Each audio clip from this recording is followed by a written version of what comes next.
My dad works in B2B marketing. He came by my school for career day and said he was a big ROAS man. Then he told everyone how much he loved calculating his return on ad spend.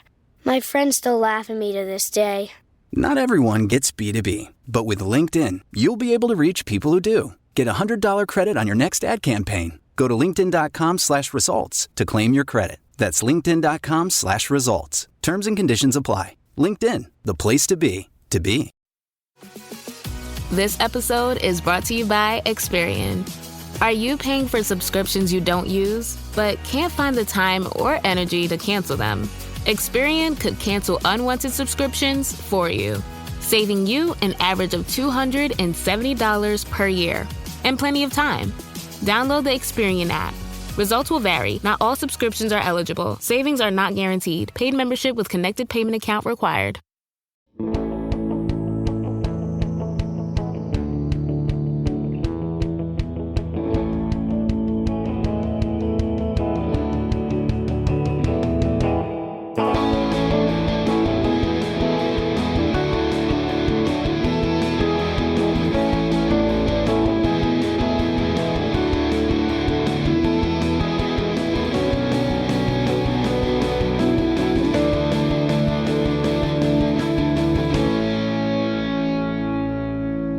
Joe, we are back with another episode of the OC. We're diving into season 4, episode 3, Cold Turkey. Let me just jump to one of the later notes that I had here. I wrote, "This is such a dour season of television. Like, it's insane that something this depressing got greenlit for prime time." That's kind of my vibe on this episode. This is like very little joy can be found in this episode. In fact, the only amount of joy that I can find in this episode is all Taylor. Taylor's the only person that like isn't kind of driving me crazy. Yeah. And I think I wrote something like that. I wrote, Ryan is such a douche this season. Like, who am I supposed to be cheering for exactly? Because no one right now is a compelling option. Like, Taylor is really the most likable character in this season right now. Yeah. And what a shift because she was like truly the enemy for the first half of the third season. Like, some of my early notes, I did write down a Sandy line that I liked where he said, "Well, when you send the kids on a murder mission, you get kicked off the Thanksgiving guest list. Those are the house rules." Yeah. But like, I am so exhausted by this Volchek plot line at this point. I am so thankful that it seems like that plot has reached its conclusion at the end of this episode and that we can finally move on for these last 13 episodes. But like, that was exhausting to watch. First, okay, a couple things, right? So I love that I love that like Sandy called out the fact that like, yeah, did an adult send a teenager to basically murder another person across the border? Yes. I mean, it's very like they never explicitly say that's what's going to happen, right? But we know that's what's going to happen. At least that's what Julie wants. Yeah, Ryan's not just going to rough up Volchek. You know what I mean? Which is why, like, when we get to the end of this episode, it's like, really? That's what we're... Really? Like, it's that easy? I feel like the only thing that can be explained is that Ryan realized that killing Volchek would be giving him an out and that he wants him to suffer with the guilt of everything. Yeah. But I feel like that's some heavy thinking for a 17-year-old or an 18-year-old to conclude in the middle of a fight. You know what I mean? Yeah. And then to end it with like, you know, you hungry kid? I'm starving. Yeah. Like it's it needs some like jolly music playing as they walk away after Ryan almost beat a kid to death. With the police just being like, all right, we'll let this happen. We'll take it from here. But also I wrote down the following two notes back to back, which I said, God, woke Summer is the worst. As she's just kind of stomping around, like ruining Thanksgiving for everybody. But then who's even worse than her is Caitlin the Rebel, who's just annoying with her little weird puppy that she found at the pier. Like, the thing Oh that's yeah, she crazy. steals homeless maple puppies. Well, and you know what? Like, the homeless people coming over the Coens for Thanksgiving plot I feel like if it was in Gilmore Girls or One Tree Hill, it would be charming. Like, if that was just the entire plot of the episode was that, Yeah. like, It would be like April, like yeah, doing it. Yeah. yeah, like it'd just be like, hey, I just thought that this was the right thing to do. But like this being when it's surrounded by like the death of Marissa and Ryan trying to find and murder Volchek and like all this other stuff, it's not charming, it's annoying that Mhm. it's there. I feel like that's my biggest complaint about this episode is that there's elements where this episode could have been one of the better episodes that I've seen in a while. But the Mhm. tone shifts are just so wild, Yeah. like from one to the other, that it was hard to like really get drawn in. But there are things I will compliment. So there is a line that I think is very, very funny. It's also depressing as fuck, which is that Mhm. Kirsten catches Taylor trying to get some food from the kitchen. And Taylor confesses like everything that's going on and agrees to help her cook. In exchange, Kirsten will talk to Taylor's mom. Veronica Townsend. I believe that's correct. And when Taylor comes back, she's crying and she's talking about all the terrible things that her mom said to her. But then the last thing she said is she goes, and then she told me that I'll never truly be thin because I have a naturally large thorax. Which I thought that was pretty great. It's an incredible line. Like, that is top tier writing. I thought that was pretty great. There's also this really well done scene where like 5 or 6 different people are having a conversation and it's editing between their conversations, but it's edited in a way that where it jumps into the next conversation, it feels like a logical response to the last thing that the previous. It is like a very. What I wrote down was this quick cutting between conversations is such a well done tactic, but it's like too little, too late because this entire storyline is garbage. Every single beat of it. None of these characters I've grown to enjoy, and they're all just infuriating monsters. Like, wow. This one really bothered me more than apparently the other episode where 2-3 weeks ago I said I love how campy this is. That disappeared when I came back from Comic-Con and watched this episode, I guess.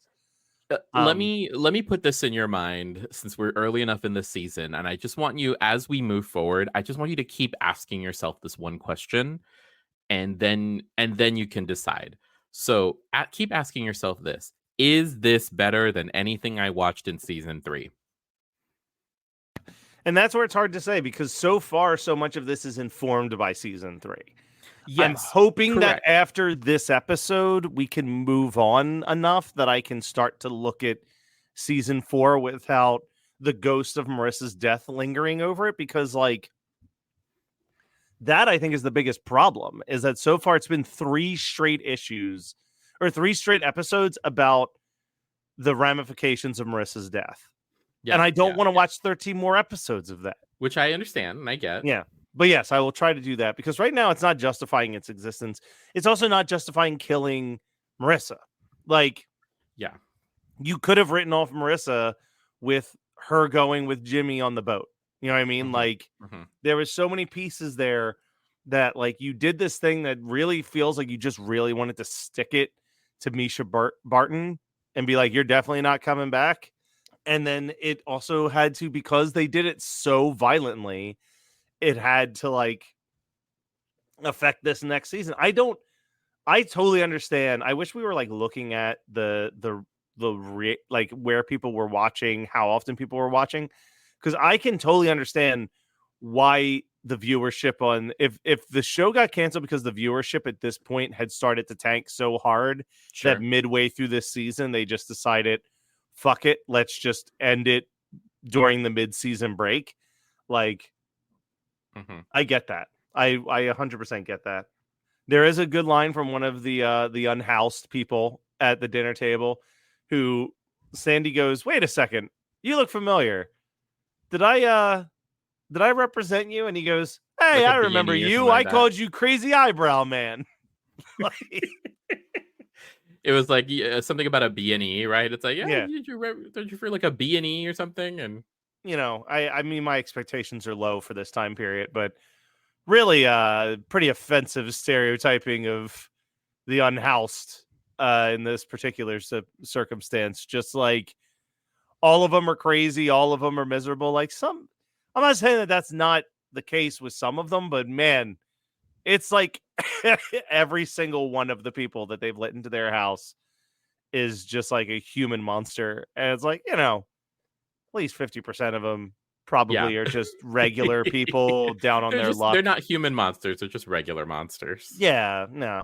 I did write, please, for the love of God, get me the Caitlin Taylor best friend spinoff series, because like Caitlin looks at Taylor and is just like, you're insane. I love it. Like I do want that friendship. And then I wrote a question for you, Joe. Is this Tell me. episode a series wrap on Summer? Because it certainly feels like they're sending her off as she like gets on the plane and is like, I just need to discover myself, Seth, and maybe one day I'll come back, or whatever. And then her dad, is this a Grey's Anatomy crossover that he's going to Seattle Grace? Do you like that? I was like, oh, is this where it's well, first of all, it's like it's a reminder that Grey's Anatomy has been around for over 20 years. Mm-hmm. And two, I just love because the likelihood that the fan of Grey's is also going to be a fan of the OC is very high. Yeah.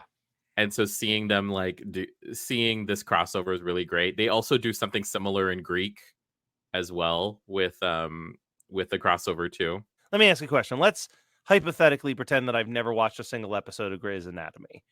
Okay.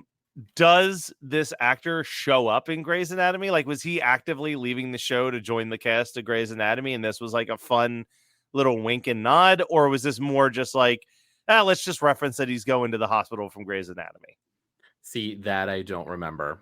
I don't remember, because I know this particular actor I know from his appearances in what is it called? In NCIS. Okay. He plays like the head of the Mossad or something like that in NCIS. I've never seen Grey's, but I will ask a friend who is a diehard fan of both shows, and maybe she'll be able to give me my answer on that question. Yeah.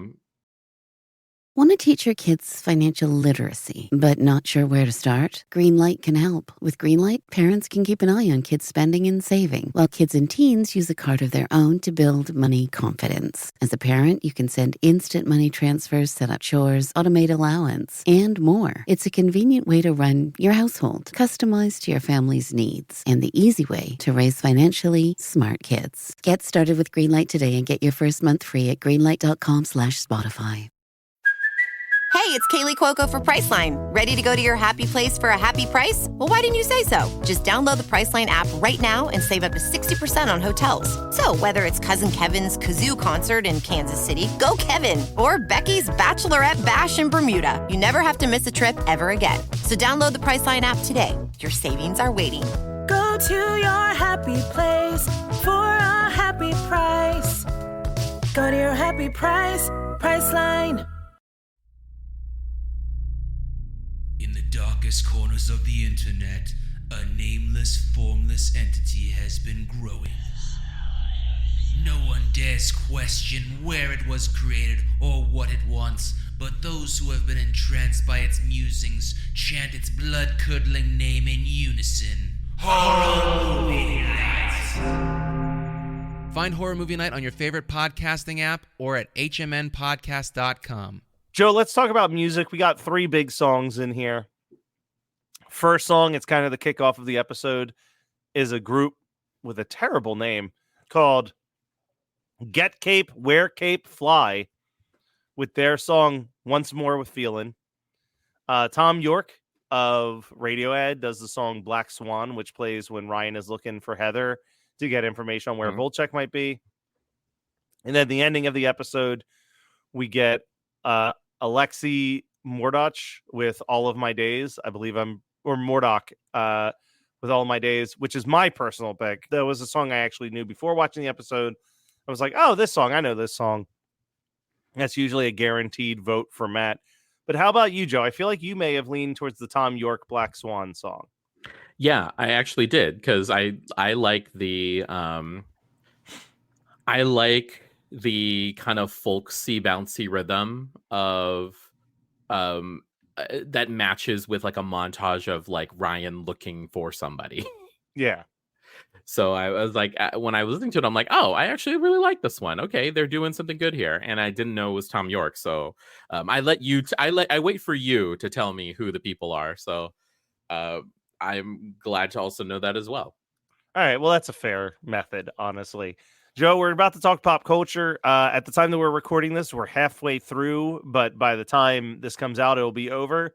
Motherfucker, I love the Olympics. So I've been all in on watching the Olympics every day.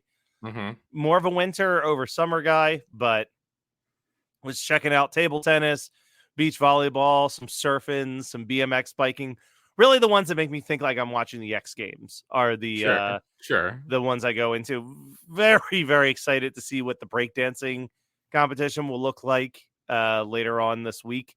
So, I'm all in on the Olympics. That's going to be my big pop culture promo. And just a subtle reminder to Americans, it's who has the most gold medals, not who has the most overall medals. Stop patting ourselves on the back too much here. Yeah. I will say that my pop culture moment is also of the Olympics, as I finally watched this. I watched the Celine Dion performance at the opening ceremony, and I don't think I was ready. But wow, what a triumph, what a comeback, especially like post her documentary on Amazon talking about like her living with stiff person syndrome. And it's just like to see her return with such vigor and passion was just amazing to watch. Yeah, I missed the opening ceremony stuff. I do need to go back and revisit that, but I've heard nothing but good things about her particular performance. Well, Joe, I've probably done an amazing job editing it out, but for the listeners, I am definitely dying, so we're going to keep this one short as well while I get on some form of life support. And hopefully when I come back, the OC will stop trying to kill me with its over-the-top drama and nonsense. Fingers crossed. So stay tuned for more of that.